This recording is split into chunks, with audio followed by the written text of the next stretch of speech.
Trackside here with Chris Voak, who's got some decent drives on Friday night. First race for him is race number 3 on one of his favourite fillies, and that's Lady Willoughby. Drawn barrier 3, $25,000 race. Nice race for the main danger. Looks to be maybe See Me Smile drawn the pole right on your back. Yeah, I haven't really had a good look at the field, so I still think she's a solid top 3 chance. Probably winning chance in that race.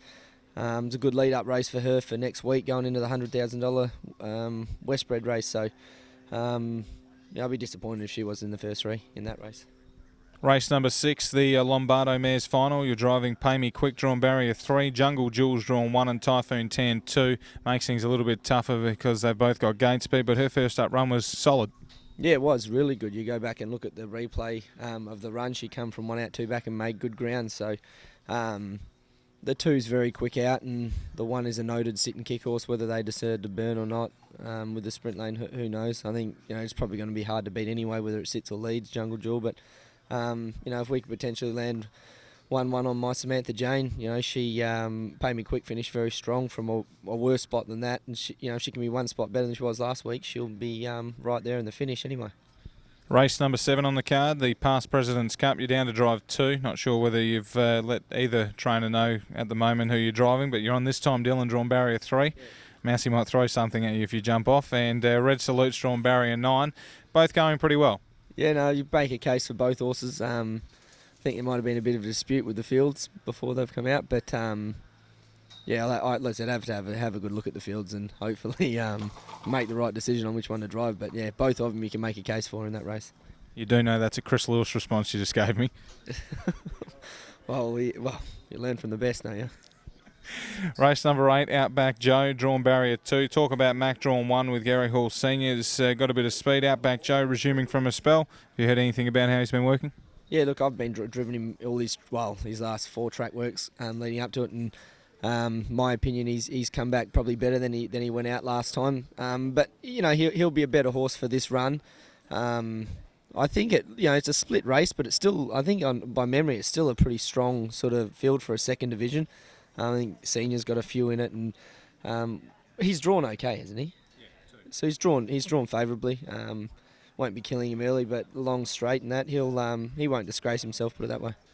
The Crazy Trotter, race number 9, Make 'Em Cry Mary's been going really well. 2 out of its last 3, and he's really hit his straps as of late. How do you see him going from barrier 6?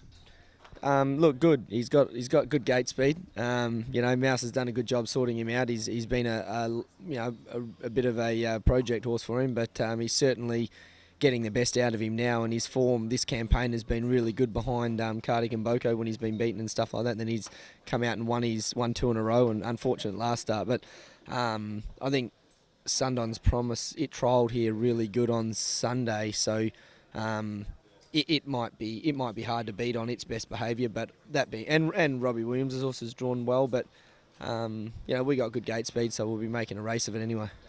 And finally, in the last, you're down to drive 2, Fearless Courage, who's just gone off the boil in its last 2 runs, drawn out in 6, and Shake Atomic drawn 8 for the father-in-law. Have you decided on which one for this? Yeah, well, if it's those barrier draws, I'll be driving Shake Atomic. I think his track works better than his form reads. Without looking at the field too much, I think it does look. Is it strong or not? Okay, well, it's not out of depth for him, considering he had to chase down Mac 2 last start. Probably definitely outclassed by him, so if it's a lot weaker opposition. Being on the fence and hopefully no worse than leaders back or 3 back the fence or something like that, he'll be dangerous from that position anyway. So probably looks to be not a bad drive in that race, I think. Hey. Okay, a little bit of a push there for Shake Atomic. Your best drive for the night. Do we go back to Lady Willoughby? Yeah, I think so. Probably, See Me Smile was a good run last start, so her drawn 1, if that's what she's drawn, might be hard to beat. But Lady Willoughby's certainly got the K's in her legs, and she's got good form on the board, so I think, definitely she's my best. Well, best of luck, and thanks for your time. Thanks, Matt.